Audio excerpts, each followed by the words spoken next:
Hello everyone, this is Charmi Thakkar. So B Com semester 3માં આપણે cost અકાઉન્ટ્સની સાથે સાથે હજુ એક પ્રેક્ટિકલ સબ્જેક્ટ સ્ટાર્ટ કર્યો હતો વિચ ઇઝ ઇન્કમ ટેક્સ. હવે ઇન્કમ ટેક્સનો અત્યાર સુધી આપણે એક જ ઇન્ટ્રોડક્ટરી લેક્ચર ભણ્યા છીએ ઓર એક જ ઇન્ટ્રોડક્ટરી સેશન આપણે શીખ્યું છે કે જેમાં આપણે ડિસ્કશન કર્યું હતું કે ભાઈ income tax, why income tax is charged or you can say what are the types of income tax, direct and indirect, કોને ટેક્સ પે કરવું પડે, શું કામ ગવર્મેન્ટ આ ટેક્સ તમારા પાસેથી લે છે, કયા ટેક્સનું બર્ડન તમે શિફ્ટ કરી શકો અને કયા ટેક્સનું બર્ડન તમે શિફ્ટ ના કરી શકો. જેમ તમને લાસ્ટ લેક્ચરમાં કીધું હતું એમ જ, as the subject is completely new, so you first must know the basic fundamentals. તમને એની ફ્રેમવર્ક અને બેઝિક ફંડામેન્ટલ્સ ખબર હોવા બહુ જરૂરી છે. આજે ઇંગ્લિશ લેંગ્વેજ છે કે બીજી કોઈ પણ નવી લેંગ્વેજ છે તમે શીખો છો તો ઓફકોર્સ પહેલાં એનું ગ્રામર શીખો છો, પહેલાં એનું બેઝ શીખો છો, ત્યારે જ તમને ખબર પડે છે કે કઈ રીતે આમાં આગળ વધવું. Similarly as income tax is completely new, જેમ અકાઉન્ટ્સ કરવા માટે તમને એની એન્ટ્રીઝ ખબર હોવી જરૂરી છે. સિમિલરલી ઇન્કમ ટેક્સના ન્યુમેરિકલ્સ, એના સમ સોલ્વ કરવા માટે તમને એના પ્રોવિઝન્સ કે એની ડેફિનેશન્સ કે એની ટર્મિનોલોજીસ ક્લિયર હોવી બહુ જ જરૂરી છે. સો લાસ્ટ લેક્ચરમાં આપણે just basic kind of discussion જ લીધું હતું દેટ ગવર્મેન્ટ તમારા પાસેથી ટેક્સ ચાર્જ કરે છે સો દેટ ગવર્મેન્ટ તમને બેઝિક ફેસિલિટીઝ પ્રોવાઈડ કરી શકે. Direct and indirect tax, direct ટેક્સની આપણે આ સેમેસ્ટરમાં વાત કરવાના છીએ because direct tax, the tax which person has to pay, જે વ્યક્તિને પોતાને પે કરવો પડે છે પોતાની ઇન્કમ પર, પોતાના ખિસ્સામાંથી, જે ટેક્સનો બર્ડન તે બીજા કોઈ જ વ્યક્તિ પર ટ્રાન્સફર કરી શકશે નહીં. અને ઇનડાયરેક્ટ ટેક્સ કે જે તમે હોટલના બિલમાં સાથે પે કરો છો, કે જે તમે ઓનલાઈન શોપિંગ વખતે સર્વિસ ટેક્સના ફોર્મમાં પે કરો છો. સો આપણું ફોકસ મેઇનલી આ સેમેસ્ટરમાં ડાયરેક્ટ ટેક્સ પર રહેશે. આપણે એ પણ જોયું હતું કે ટેક્સ કોને કોને પે કરવું પડે, કયા કયા પર્સન્સને પે કરવું પડે, અને એના મેઇનલી આપણે સ્લેબ્સ જોયા હતા કે અગર પર્સનની એજ 60 યર્સથી ઓછી છે તો એ સિટીઝન કહેવાશે, અગર પર્સનની એજ 60 to 80ની વચ્ચે છે તો એ સિનિયર કહેવાશે, અને અગર પર્સનની એજ 80 યર્સથી વધુ છે તો એ સિનિયર સિટીઝન કહેવાશે. એના સ્લેબ્સ પણ આપણે જોયા હતા. આઈ હોપ તમે એ સ્લેબ્સ અને ડેફિનેશન કે જે ઇન્ટ્રોડક્ટરી લેક્ચર છે એ જોયું હશે, અને અગર તમે હજી સુધી નથી જોયું ને તમે જો હજી સુધી એનું હોમવર્ક નથી કર્યું તો ફટાફટથી કરી લેજો સો દેટ આપણે આગળના લેક્ચર ઉપર શિફ્ટ થઈ શકીએ. So starting with the definitions of important definitions of income tax. હવે સબ્જેક્ટના નામથી જ શરૂઆત કરાય. ડાયરેક્ટ ટેક્સ જે આપણે લાસ્ટ લેક્ચરમાં જોયું હતું. ઇન્કમ, આપણે કેટલા સમયથી આ જ વાત કરીએ છીએ કે ભાઈ આજે કોઈ પણ વ્યક્તિ છે તો એને પોતાની ઇન્કમ પર ટેક્સ પે કરવો પડશે. ટેક્સ આપણે સમજ્યા, પણ કઈ ઇન્કમ પર? ઇન્કમ એટલે શું? હવે ઇન્કમ તો ઓબ્વિયસલી એક બ્રોડ ટર્મિનોલોજી છે. ઇન્કમને આપણે સામાન્ય ભાષામાં ડિફાઇન કરવી હોય તો આપણે શું કહીએ? રેવન્યુ, બરાબર છે. રિટર્ન જે તમને મળે છે કોઈ પણ વસ્તુ માટેનું મોનિટરી રિટર્ન જે તમને મળતું હોય એને આપણે શું કહીએ છીએ? ઇન્કમ કે આવક. હવે આ ઇન્કમ કે આવક અને કઈ ઇન્કમ ઉપર ટેક્સ પે થાય? બિકોઝ ઇન્કમ જે છે એ તો બહુ જ બ્રોડ ટર્મ છે. એ પ્રોફિટ, આજે તમને કોઈ બિઝનેસમાંથી પ્રોફિટ થાય છે તો એને પણ તમારી ઇન્કમ કહેવાય. આજે તમે કોઈ જગ્યાએ જોબ કરો છો અને તમને સેલેરી મળે છે એ પણ તમારી ઇન્કમ કહેવાય. આજે તમે તમારી કોઈ જૂની અસેટ છે, કોઈ મિલકત છે એને વેચ્યો છો અને એનામાંથી જે રૂપિયા મળે છે એ પણ ઓફકોર્સ તમારી ઇન્કમ કહેવાશે. આજે તમને બેંકમાંથી તમારી એફડી પર ઇન્ટરેસ્ટ મળે છે, વ્યાજ મળે છે તો એ પણ તમને ઇન્કમ કહેવાશે. આજે તમે કોઈ હસ્તે રમતે ભાઈ કોઈ એક લોટરીની ટિકિટ ખરીદી લીધી અને તમને લોટરી લાગી ગઈ, ઓકે, કોંગ્રેચ્યુલેશન્સ, તો એ લોટરીની ઇન્કમ પણ તમારી ઇન્કમ જ કહેવાશે. તો અહીંયા આપણે કઈ ઇન્કમની વાત કરીએ છીએ અને કયા કયા ઇન્કમ રિલેટેડ પ્રોવિઝન્સ છે, કઈ ઇન્કમને આપણે ટેક્સેશનના પર્પઝથી કન્સિડર કરવી જોઈએ. So let us just see. Income ગણતી વખતે કે ઇન્કમને લેતી વખતે આપણે આ વસ્તુઓનું ધ્યાન રાખવું બહુ જરૂરી છે. પહેલી વસ્તુ, income can be in any format, એ કેશના ફોર્મમાં પણ હોઈ શકે છે, બીજા કોઈ પણ ફોર્મમાં, એઝ આઈ ટોલ્ડ કે અસેટના ફોર્મમાં પણ હોઈ શકે છે કે ગિફ્ટના ફોર્મમાં પણ હોઈ શકે છે. Income will also include illegal income. આજે તમને ગેમ્બલિંગ, પત્તા કે બીજી કોઈ પણ ગેમ્બલની રમત છે, હોર્સ રેસ કે એવી કોઈ પણ એક્ટિવિટીઝમાંથી તમને ઇન્કમ મળે છે તો અગેન એ પણ તમારી ઇન્કમનો જ પાર્ટ બનશે. Income must come from outside. આ એક બહુ જ ઇમ્પોર્ટન્ટ ટૉપિક છે, આ બહુ જ ઇમ્પોર્ટન્ટ પોઈન્ટ છે કે આજે ઓનર પોતે જે રૂપિયા લઈ આવે એને તો કેપિટલ કહેવાય, એને ઇન્કમ ના કહેવાય. So it must be earn from the outsiders activities. કે તમે પ્રોફિટ મેળવો છો તો એ તમારા ધંધામાંથી હોય છે, તમે બીજે કોઈ એમ્પ્લોયર પાસેથી આવક મળે છે કેમ કે તમે તેના પાસે જોબ કરો છો.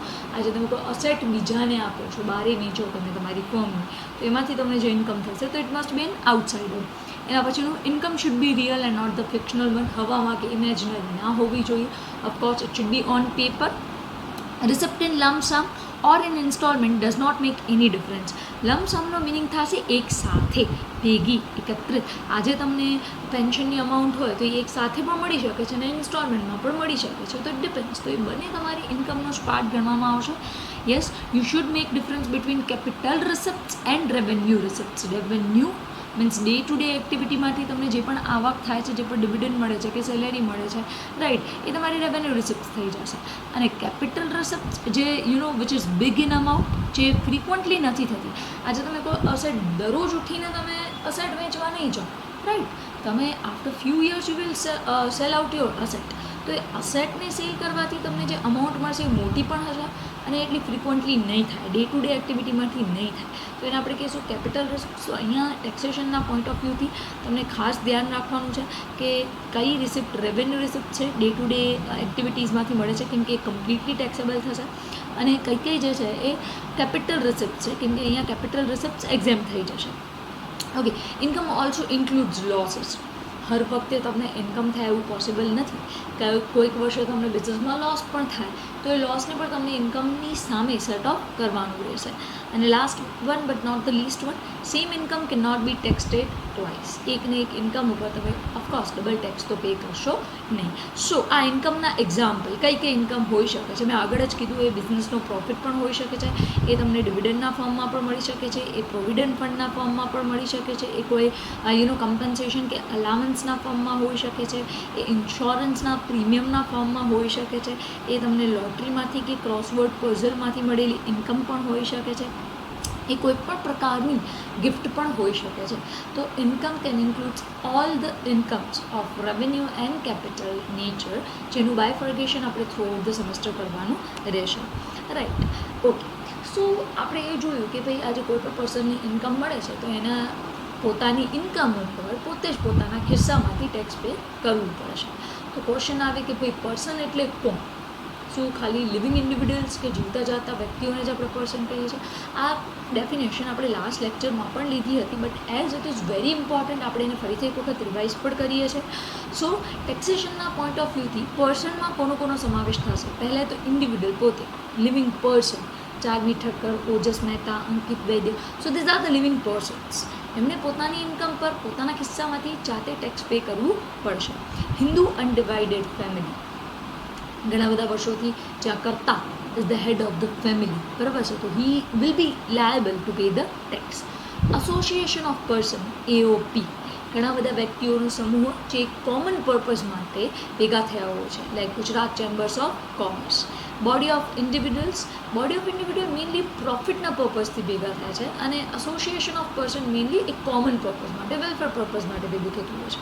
Company like Reliance limited, firm like Desai brothers, કોઈ પણ લોકલ ઓથોરિટીઝ, મ્યુનિસિપાલિટીઝ, એન્ડ કોઈ પણ આર્ટિફિશિયલ પર્સન લાઈક કોઈ પણ ઇન્સ્ટિટ્યૂટ તમે લઈ શકો છો, right. So this all are considered as a person under the income tax act 1961. હા, આ બધા જ પર્સનના ટેક્સ રેટ અને એમની ટેક્સ લાયબિલિટીની લિમિટેશન્સ એન્ડ પ્રોવિઝન્સ અલગ અલગ છે, જે આપણે નેક્સ્ટ ચેપ્ટરમાં શીખીશું. ઓકે, હવે ટેક્સની અમુક ટર્મિનોલોજીસ છે, ટેક્સની અમુક ડેફિનેશન્સ છે જે તમને આવડવી બહુ જરૂરી છે. આપણે કહીએ છીએ કે પર્સનને ટેક્સ પે કરવું પડશે. પર્સન, હવે જે પર્સનને ટેક્સ પે કરવું પડે ને એ પર્સનને ટેક્સની ભાષામાં, ટેક્સની લેંગ્વેજમાં કહેવાશે અસેસી. હજી એક વખત હું રિપીટ કરું છું, જે પર્સનને પોતાની ઇન્કમ ઉપર ટેક્સ પે કરવાનું આવશે એ પર્સન કહેવાશે assessee. The one who is liable to pay the tax on the income earned by him. પોતાની ઇન્કમ પર જે પણ પર્સન ટેક્સ પે કરવા માટે જવાબદાર છે અથવા તો જે પણ વ્યક્તિ પોતાની ઇન્કમ પર ટેક્સ પે કરે છે તેને આપણે અસેસી કહીશું. Yes, as per the income tax definition, person by whom any tax or other sum of money is to be paid, જે વ્યક્તિ ટેક્સ ભરવા માટે જવાબદાર છે. Or you can say that, મેં અહીંયા ખાસ as per the income tax act any જે ડેફિનેશન છે એ હાઇલાઇટ કરી છે. Means any person in respect of whom any proceeding under the act has been taken for the assessment of his income, જે વ્યક્તિની ઇન્કમની ચકાસણી કરવામાં આવી હોય, અસેસમેન્ટ ચકાસણી કરવી, or in respect of sum other person. C, એવું નથી કે વ્યક્તિ ખાલી પોતાની ઇન્કમ ઉપર, નોર્મલી તો વ્યક્તિ પોતાની ઇન્કમ પરનો ટેક્સ પે કરે, પણ ઘણી વખત અગર એ વ્યક્તિ કોઈનો લીગલ રિપ્રેઝેન્ટેટિવ છે તો એ બીજાના બદલામાં ટેક્સ પે કરવા માટે લાયબલ બનશે.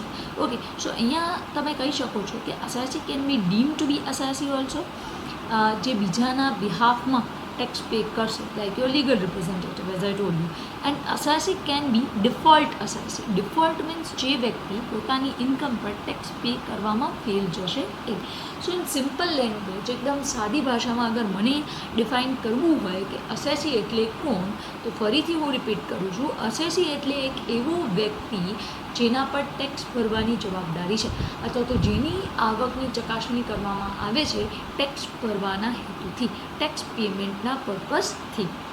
એ પોતાની ઇન્કમ કે પોતાની લોસ કે પોતાની મોનેટરી વેલ્યુ ઉપર પણ ટેક્સ પે કરી શકે છે અને બીજાના બિહાફમાં બીજાની ઇન્કમ કે એના મોનેટરી વેલ્યુ ઉપર પણ ટેક્સ પે કરી શકે છે. But in that case the assessee should be deemed to be assessee.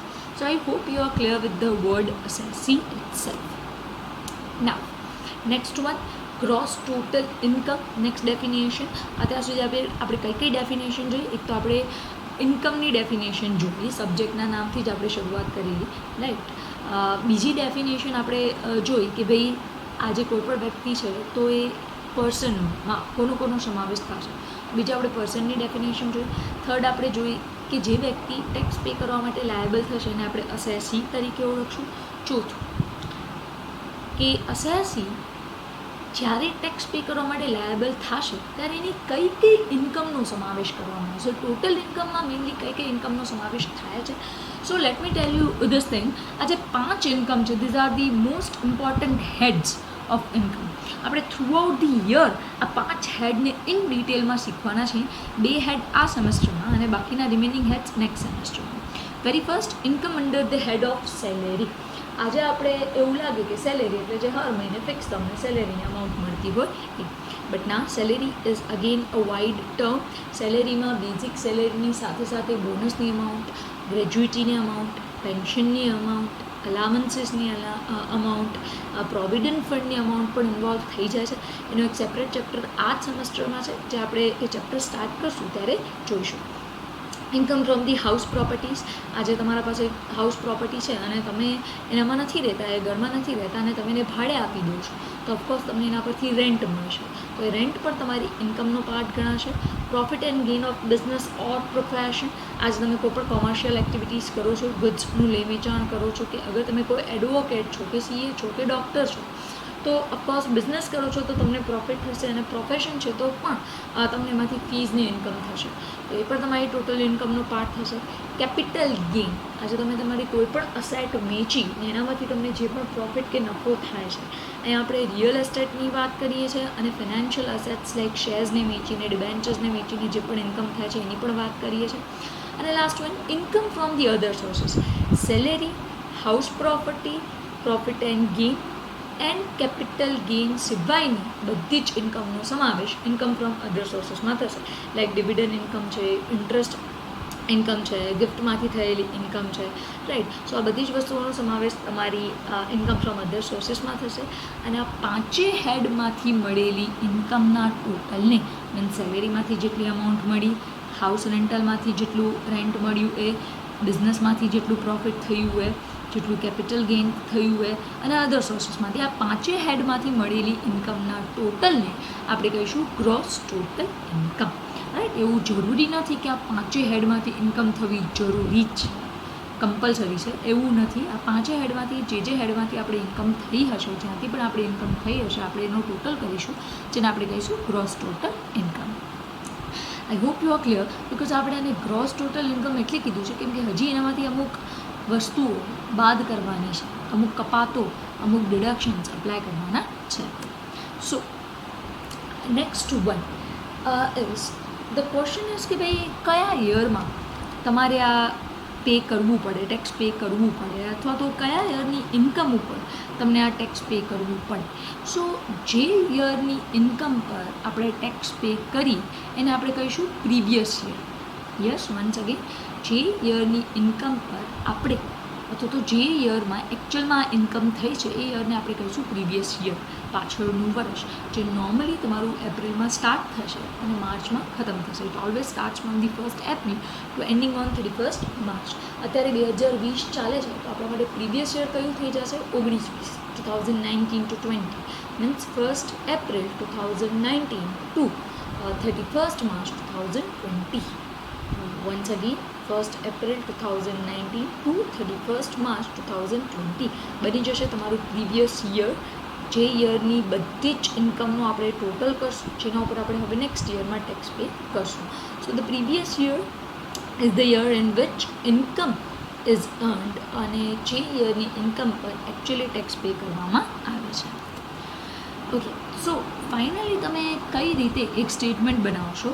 સો પહેલાં તો આ પાંચેય હેડમાંથી, જે હેડ્સ આપણે હમણાં જ ડિસ્કસ કર્યા, salary, house property means rental income, profit and gain, capital gain and income from other sources, આ પાંચેય હેડના પોતાના સેપરેટ પ્રોવિઝન્સ છે, પોતાના સેપરેટ ડિડક્શન્સ છે. આપણે ઇન ડિટેલમાં જ્યારે 5 ચેપ્ટર સ્ટાર્ટ કરશું ત્યારે જોઈશું. તો આ પાંચેય હેડમાંથી જે પણ તમને ઇન્કમ થઈ હશે એનો આપણે પહેલાં તો ટોટલ કરશું. બરાબર છે? એવું જરૂરી નથી, કમ્પલસરી નથી કે આ બધા જ હેડમાંથી ઇન્કમ થવી જોઈએ. આ ટોટલમાંથી જો આપણે પ્રીવિયસ યરનો કોઈ પણ લોસ હશે એ આપણે કેરી ફોરવર્ડ કર્યો છે તો એને સેટ ઓફ કરશું. Then will get gross total income, જેનામાંથી આપણે અમુક જનરલ ડિડક્શન્સ અપ્લાય કરશું. નોર્મલી એટીસી, એટીડી અને એટીયુના જનરલ ડિડક્શન્સ હોય છે, પણ તમારા માઇન્ડમાં ક્વેશ્ચન જ એ થાય કે મેમ ડિડક્શન એટલે તો શું? ડિડક્શન, કપાત, રાહત, રિલીફ જે તમને મળે છે, બરાબર છે, જેના અગેન અલગ પ્રોવિઝન્સ છે. મોસ્ટલી એટીસીના ડિડક્શન્સ અપ્લાય થતા હોય છે, જે પ્રોવિડન્ટ ફંડ અને લાઈફ ઇન્સ્યોરન્સ પ્રીમિયમ માટે હોય છે. હવે આ ડિડક્શન માટેની લિમિટ કેટલી છે અને આ ડિડક્શન કોને મળશે, કોને નહીં મળે, એનો પણ સેપરેટ ચેપ્ટર છે. ત્યારે જસ્ટ આપણે ઓવરવ્યૂ જ લઈએ છીએ. આ ડિડક્શન બાદ કર્યા પછી જે તમને અમાઉન્ટ મળશે that will be your taxable income, જેના ઉપર તમે ટેક્સ પે કરશો. ઇટ મીન્સ અગર એ સિનિયર હશે તો એને એ અકોર્ડિંગલી સ્લેબ સિસ્ટમ લાગુ પડશે, 3 લાખથી 5 લાખ વાળું. અગર એ નોર્મલ પર્સન હશે તો એને 2,50,000થી 5 લાખ વાળું સ્લેબ સ્ટાર્ટ થશે, અને અગર એ સુપર સિનિયર હશે તો એને 5 લાખથી 10 લાખ વાળું સ્લેબ લાગુ પડશે. Right? So this is how you calculate the income from the different sources. Okay, next important definition is of assessment year.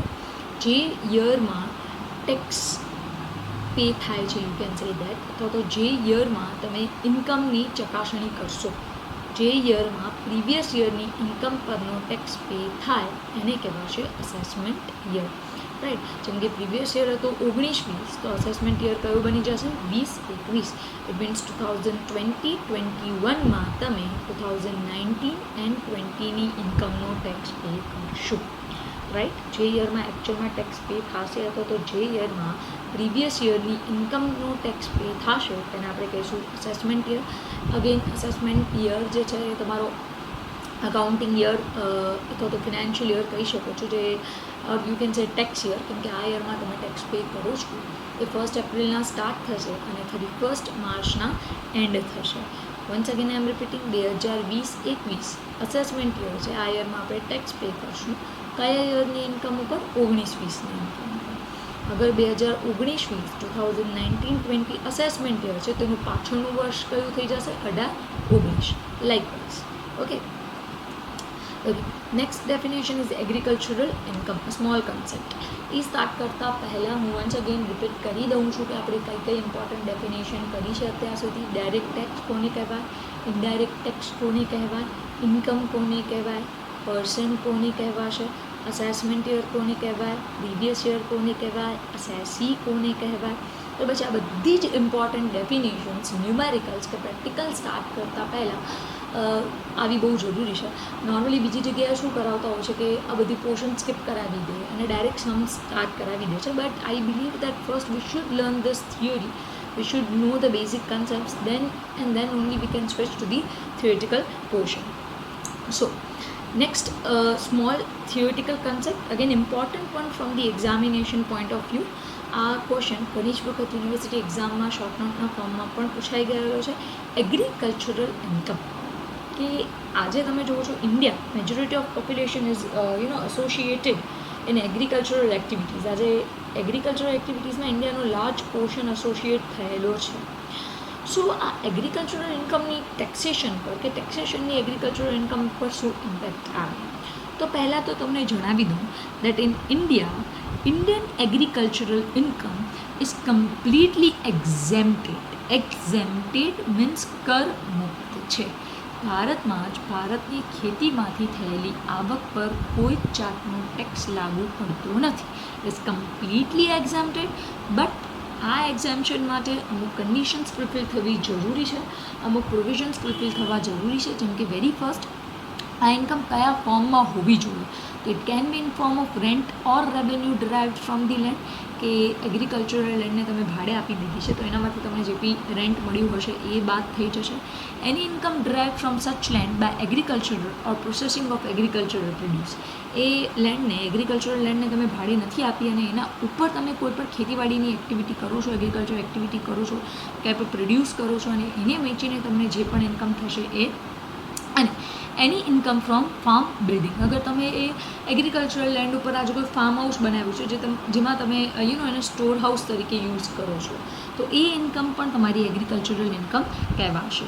પણ આ એગ્રીકલ્ચરલ ઇન્કમ ક્યારે તમને ફૂલી ટેક્સ ફ્રી મળશે? પહેલાં તો એ લેન્ડ પર્ટિક્યુલરલી ઇન્ડિયામાં હોવી જોઈએ. બીજું, એ લેન્ડ જે છે એ સ્પેસિફિકલી ખેતીવાડી કે એગ્રીકલ્ચરલ એક્ટિવિટીઝ માટે જ યુઝ થવી જોઈએ. અને ત્રીજું કે આ ઇન્કમ જે છે, રેન્ટની ઇન્કમ હોય કે પ્રોડક્શનની ઇન્કમ હોય, એ કમ્પલસરીલી આ લેન્ડમાંથી જ ડિરાઇવ થયેલી હોવી જોઈએ. Once again I am repeating, આ એગ્રીકલ્ચરલ લેન્ડમાંથી તમને રેન્ટલ ઇન્કમ પણ થઈ શકે છે, એના ઉપર તમે સ્ટોર હાઉસ બનાવ્યું હશે તો એની ઇન્કમ પણ થઈ શકે છે, અને કાંઈ પ્રોડક્શન કર્યું હશે તો એની ઇન્કમ પણ થઈ શકે છે. બટ આ ઇન્કમ ક્યારે ટેક્સ ફ્રી થશે? જ્યારે એ ઇન્કમ એગ્રીકલ્ચરલ એક્ટિવિટીમાંથી થયેલી હોવી જોઈએ અને એ લેન્ડ સ્પેસિફિકલી ઇન્ડિયામાં જ સિચ્યુએટેડ હોવી જોઈએ. સો આઈ હોપ કે તમે આજની બધી જ ડેફિનેશન્સ અને ફ્રેમવર્કથી ક્લિયર હશો. નેક્સ્ટ લેક્ચર આપણે સ્ટાર્ટ કરશું એના પહેલાં આઈ હોપ તમે આ બધા જ કન્સેપ્ટ ક્લિયર કરી લો. ચાલો દેન, અગર કાંઈ પણ ડાઉટ હોય so you are free to call us, you are free to ask the doubts, because next લેક્ચરથી હવે આપણે ન્યુમેરિકલ્સ તરફ જઈશું, રેસિડેન્શિયલ સ્ટેટસ તરફ જઈશું. So I hope you guys are clear with the introductory session. Thank you.